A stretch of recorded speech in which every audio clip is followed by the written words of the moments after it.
नमस्कार, हमारे साथ हैं पेगाम विधानसभा क्षेत्र के पूर्व विधायक श्री ललित नागर जी। ललित नागर जी से आज हम जानेंगे कि जो हिमाचल प्रदेश में उनकी सरकार आई है, कांग्रेस की सरकार, परसों उन्होंने वहाँ के मुख्यमंत्री श्री सुखविंदर सिंह जी ने पुरानी पेंशन को लागू किया है। उनका चुनावी वादा था कि अगर हम सरकार बनाते हैं तो हम पुरानी पेंशन लागू करेंगे। तो मैं जानना चाहूँगा कि अगर हरियाणा में आपकी सरकार आती है तो क्या इस पर विचार किया जा सकता है कि हरियाणा में भी पुरानी पेंशन लागू की जाए? देखिए, निश्चित तौर पे अगर हमारी कांग्रेस पार्टी या कांग्रेस पार्टी के नेता कोई चुनावी वादों में घोषणा करते हैं तो उन चुनावी वादों को पूरा करते हैं। जैसे अभी आपने देखा कि हिमाचल प्रदेश में हमारे बड़े नेताओं ने भी और हिमाचल प्रदेश के नेताओं ने भी ये वादा किया था कि अगर हमारी सरकार आई तो पुरानी पेंशन योजना हम लागू करेंगे। ऐसे ही मैं यहाँ की भी बात और मैं छत्तीसगढ़ और राजस्थान की भी कुछ पॉइंट बता सकता हूँ कि जो वादे किए थे वो हमारी सरकार ने निभाए, और ये 100% है। अकेले हरियाणा में ही नहीं, जहाँ जहाँ भी कांग्रेस की जिस प्रदेश में भी सरकार आएगी वहाँ पे ओल्ड पेंशन योजना को लागू किया जाएगा, और हरियाणा में तो 100% लागू किया जाएगा। अभी राहुल गांधी जी की जो भारत जोड़ो यात्रा चल रही है, हरियाणा में दूसरे चरण में पहुंचे थे। आपको लगता है कि इससे कुछ पब्लिक जुड़ रही है कांग्रेस के साथ, एक जनाधार बन रहा है पार्टी के देखिए, साथ? निश्चित तौर पे जिस दिन ये कन्याकुमारी से यात्रा चली थी, कन्याकुमारी से चलने के बाद केरल में आई, केरल के बाद में होते हुए तेलंगाना, महाराष्ट्र और कर्नाटका, कई प्रदेशों में से निकलती आई। मैं ये बताना चाहता हूँ कि जो रिस्पॉन्स पहले प्रदेश में था, जो भीड़ पहले प्रदेश में थी, उससे आगे बढ़ती चली गई। लोगों ने ये भी कहा था कि साउथ में तो कांग्रेस मजबूत है, साउथ में थोड़ी भीड़ है, लेकिन सच बात यह कि जैसे जैसे उत्तरी भारत की तरफ चलती चली गई और भारी भरकम भीड़ बढ़ती चली गई। मैं हरियाणा की बात करूं तो हरियाणा में बेहताश भीड़ थी। आप पानीपत के लिए कह रहे थे, कई लाख आदमी रैली में थे। अब पंजाब में चल रही है। निश्चित रूप से कोई राजनीतिक पैमाना कोई तराजू में नहीं तोला जाता, लोगों के माउथ एडवर्टाइजमेंट होती है। आज हर आदमी की जुबान पर यह बात है कि राहुल गांधी जी इतनी लंबी यात्रा कर रहे हैं, 3800 किलोमीटर, और टी शर्ट में ही चल रहे हैं, कमाल हो रहा है, और पब्लिक जुड़ती जा रही है। और ये जनता, वो वाले लोग नहीं आ रहे भीड़ के जो नेता लेके आ रहे हैं। मैंने फरीदाबाद में देखा, हरियाणा में देखा, अपने आप गलियों से, कॉलोनियों से, गांवों से लोग, औरतें और छोटे छोटे बच्चों को परिवार सहित आ रहे हैं। उनसे हमने भी पूछा, भाई आप किसके साथ आए? बोले नहीं, हम किसी के साथ नहीं आए, हम तो राहुल गांधी जी को देखने आए। स्वयं मैंने बीजेपी वाले कई जगह कहते देखे, भाई राहुल गांधी जी की यात्रा से फर्क तो पड़ रहा है। निश्चित रूप से राहुल गांधी जी की यात्रा से कांग्रेस पार्टी मजबूत हो रही है, और आने वाले समय में जिस भी प्रदेश में चुनाव होंगे उसमें हमें लाभ मिलेगा और सरकार आएगी। कई लोगों का कहना है कि Rahul Gandhi ji 6 degree 4 degree temperature में एक टी शर्ट में पूरा हिंदुस्तान उन्होंने नाप लिया।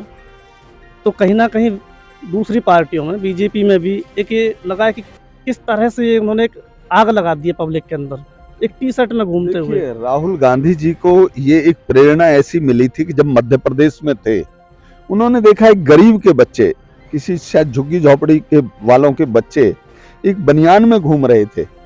उन्होंने देखा कि जब ये बनियान में घूम सकते हैं, जब ये सर्दी को सहन कर सकते हैं, या इनको सर्दी नहीं लग रही, तो मुझे भी ऐसे इनकी तरह बन के चलना चाहिए। इसलिए वो एक टी शर्ट में घूम रहे हैं, और ये कहा है उन्होंने कि अगर मुझे सर्दी लगेगी तो मैं पहन लूंगा। मुझे तो लगता है परमात्मा ने उनको ताकत दी है, ईश्वर ने उनको शक्ति दी है, इसलिए वो आगे बढ़ते जा रहे हैं उसी टी शर्ट में। तो कहीं ना कहीं वो गांधी जी के विचारों को फॉलो कर रहे हैं। जैसे गांधी जी कहते थे कि पहले मैं अनुभव करके देख लूं, फिर मैं बोलूंगा। निश्चित तौर पे यही है। स्वर्गीय श्री महात्मा गांधी जी ने भी कई यात्राएं, दांडी यात्रा और कई निकाली थी। चलते थे अकेले और कारवां बनता चला जाता था। आज राहुल गांधी जी भी अकेले ही चले थे और आज कारवां बनता चला गया। और वही सादगी, लोगों ने तो ये भी शुरू में उड़ाया था कि 5 स्टारों में सोते हैं, ये करते हैं, वो करते हैं, दुनिया भर की मीडिया वालों ने भी। लेकिन हमने नज़दीक से देखा कि जहाँ रात्रि पड़ाव होता है वहीं ट्रकों के अंदर सोते हैं, वही टी शर्ट और वही पजामा चल रहा है, वही सादा खाना चल रहा है। तो निश्चित तौर पे जैसे महात्मा गांधी जी ने जो यात्रा निकाली थी, उन्हीं पद चिन्हों पर चलते हुए आज राहुल गांधी जी भी यात्रा को समापन की तरफ पहुंच रहे हैं। आज पंजाब से अब हिमाचल पहुंचने वाले हैं 2-3 दिन बाद। एक अहम सवाल लेना चाहूँगा आपसे हरियाणा सरकार के ऊपर। हरियाणा सरकार ने 21 साल पुराने दूरदर्शन केंद्र को, हरियाणा का एकमात्र दूरदर्शन केंद्र हिसार में था, जिसको बंद कर दिया। धीरे-धीरे सरकारी संस्थाएँ दम तोड़ रही हैं हरियाणा के अंदर, क्या नेशनल लेवल पर भी। ये सच है कि दूरदर्शन केंद्र हमारा एक बहुत पुराना था। जब हम छोटे-छोटे बच्चे थे, तो बुजुर्गों के समय से ही दूरदर्शन केंद्र चलता था, जब तो दूसरे चैनल नहीं थे। आज अगर उनको बंद किया जा रहा है, तो ये बड़े दुखद बात है। इसी तरह से इन्होंने पुरानी जितनी भी हमारी चीज़ें थी इस भारतीय जनता पार्टी की सरकार ने, चाहे बीएसएनएल की बात करूं या दूसरे, प्राइवेटिज्म लाते जा रहे हैं। नए-नए उद्योगपतियों को ये आगे लाते जा रहे हैं, उनको फ़ायदा पहुंचाने का काम कर रहे हैं।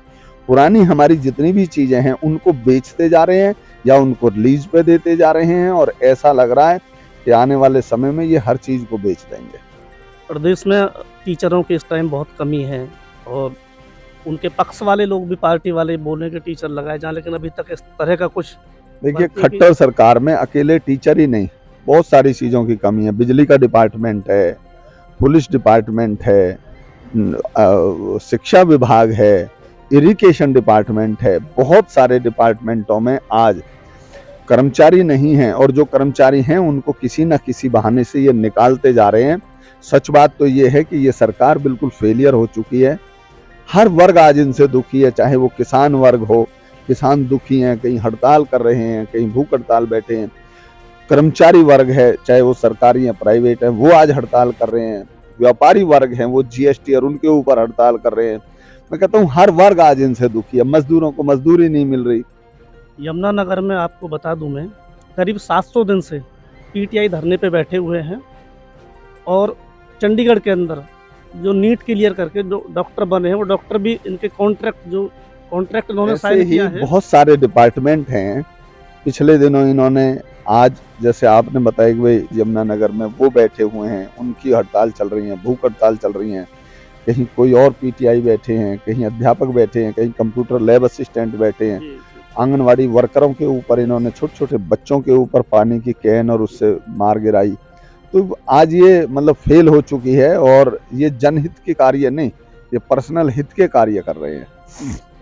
एक बहुत ही दुखद घटना कल राहुल गांधी जी की यात्रा में आई कि वहाँ के मौजूदा सांसद जी की कल असमय मृत्यु हो गई। उसके लिए हम टीवी 19 की तरफ से भी श्रद्धांजलि देते हैं उनको। ये एक बहुत दुखद विषय है कि हमारे एक सीनियर नेता थे, संतोख सिंह चौधरी, जो दूसरी बार सांसद बने थे जालंधर से। अकस्मात उनको हृदय गति रुकने से उनका निधन हो गया। हम सब कांग्रेस वाले मिलकर और आपके टीवी 19 के माध्यम से उनको श्रद्धा सुमन अर्पित करते हैं। परमात्मा से भी प्रार्थना करते हैं कि चौधरी परिवार को जो उनके जाने का आज कष्ट हुआ है, उसे सहन करने की परमात्मा शक्ति दे, ताकत दे। और उनकी जगह को तो भरा नहीं जा सकता, लेकिन परमात्मा उनको ताकत दे। मैं श्रद्धा सुमन अर्पित करता हूँ।